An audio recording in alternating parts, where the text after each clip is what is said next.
There it is. There it is, tree down. That's what the wet, heavy snow does.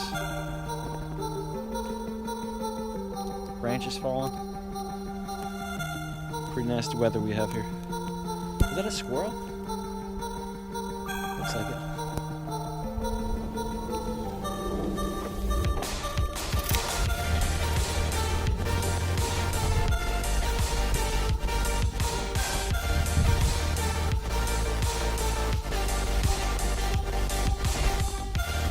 This is really...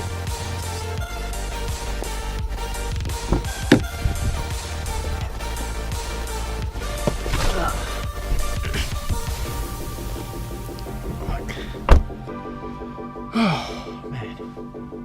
As you can see, I'm covered in snow right now. We just had a really bad snowstorm. It's still going on up here in the Northeast.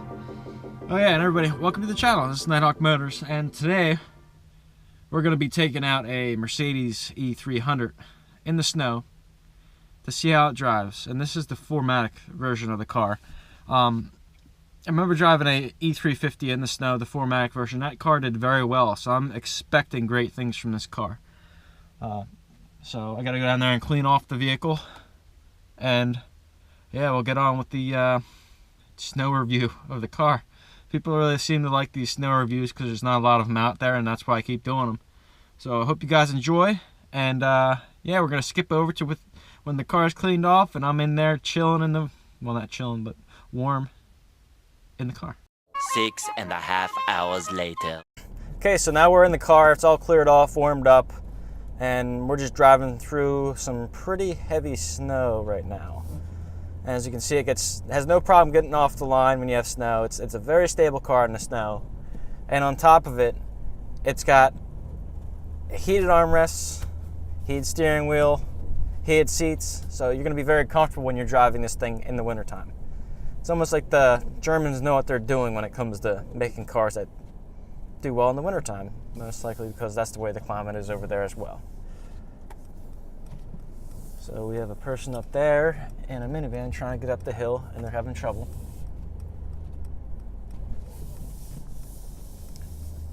I gotta defog this windshield, it's getting pretty bad.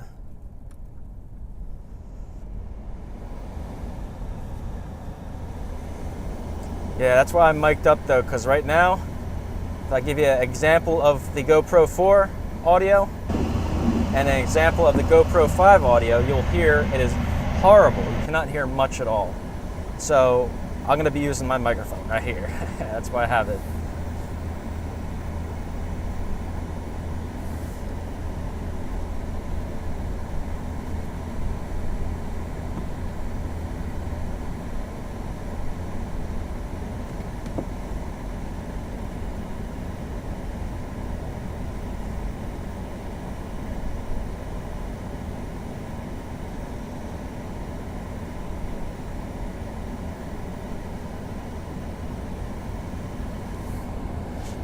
Oh, you see that?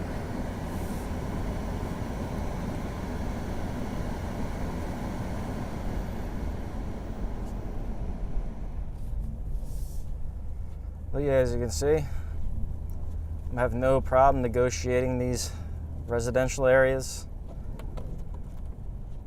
Just gotta be careful we don't go too fast through here and have somebody else coming in our way. So that guy's smart. He went underneath the overpass to get his windshields clear.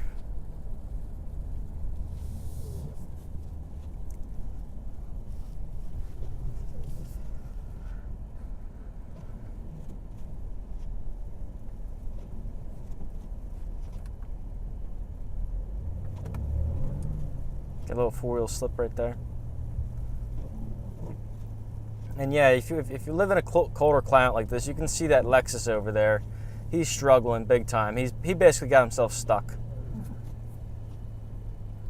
Yeah, she got herself stuck. It's the thing, when you don't have a four-wheel drive vehicle, you got to be very careful. You keep your momentum going. But with this, it's not a big deal. Let's go up here to the right, up a slight hill. Picks up no problem, right up the hill. It's like a freaking machine, you know? Well, it is a machine, but you know what I'm saying. It's a figure of speech.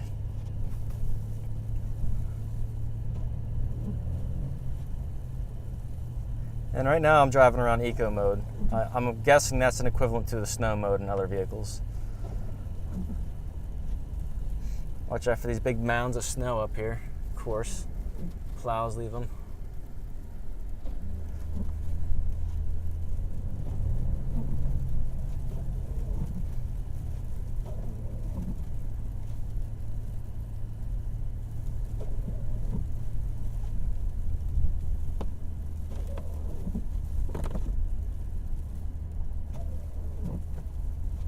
Alright, my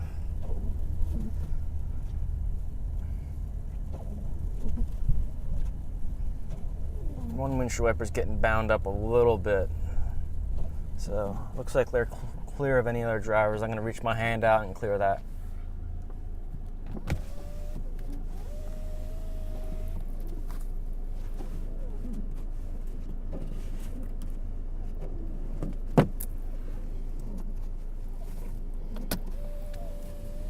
There we go.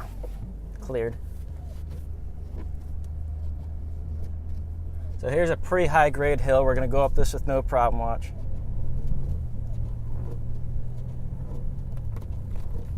Right up that hill.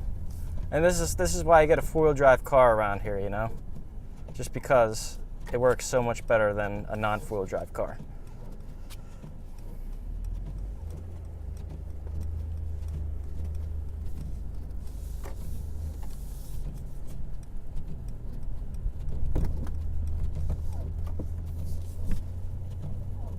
These windshield wipers going over, so I'm going to slow them up a bit.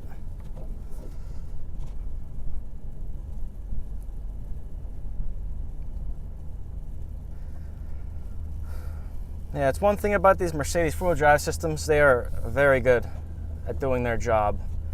Wet, rain, dry, you don't have a lot of understeer with these cars when you drive around. They really did a great job with the 4MATIC system in these newer vehicles. And they basically have this down to a science at this point.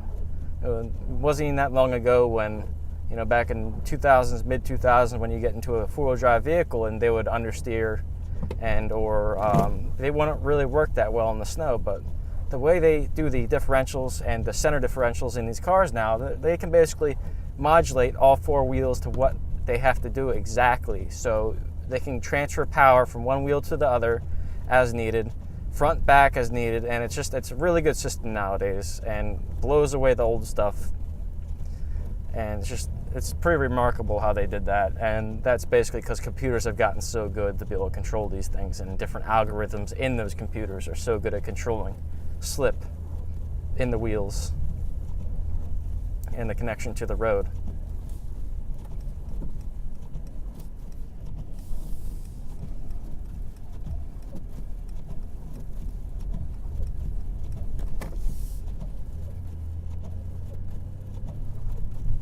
Come on, windshield wipers, you don't have to go that fast.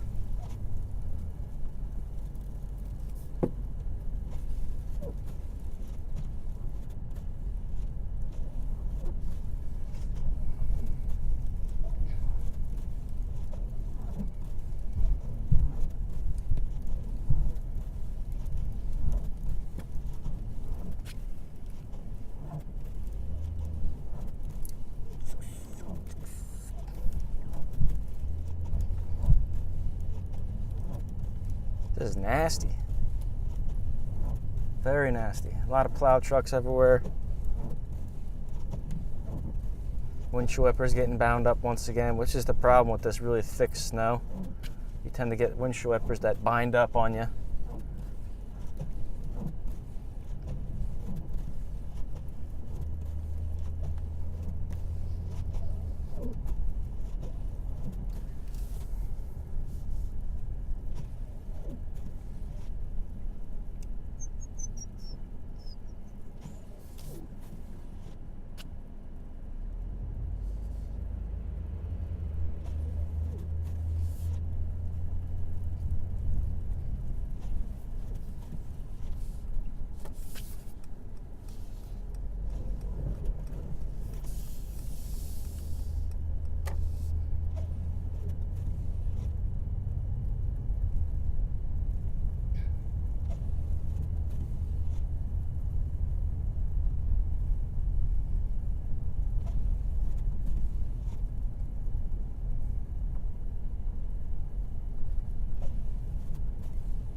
Tree branch in the road. Somebody swerved it.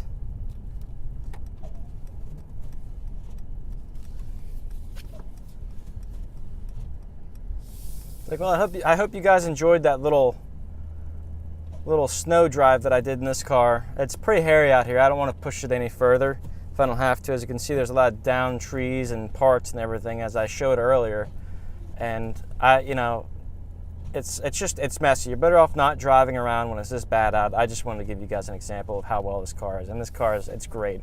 Everything other than the windshield wipers, binding up like that, it's perfect with this vehicle, and I don't have any complaints.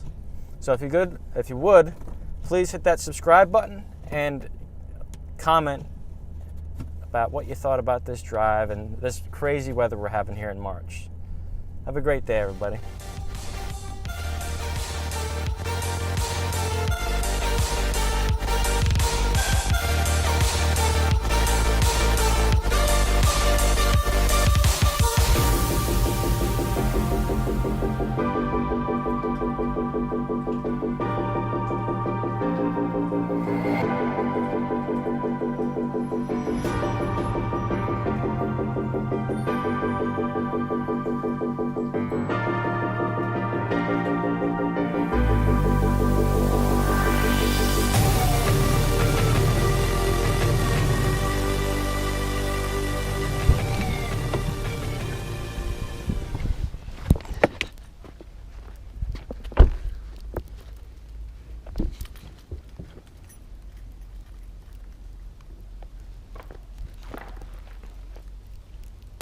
Look at those deer down there.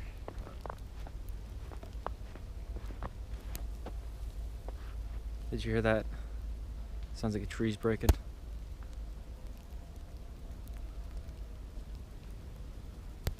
There's a small creek down there right in front of the house.